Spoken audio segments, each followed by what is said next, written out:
यं वैदिका मन्त्रदुसहा पुराणा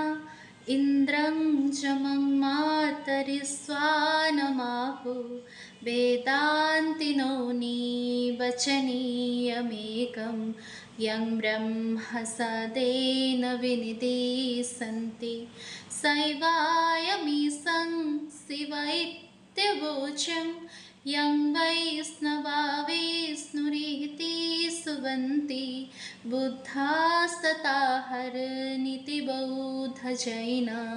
सश्री अकालेति च सिखसन्थ शास्तेति केचित् प्रकृतिकुमारा स्वामीति मातेति पितेति भक्त्या यं प्रार्थयन्ते जगदीशितारं स एक एव प्रभुरादितीयः।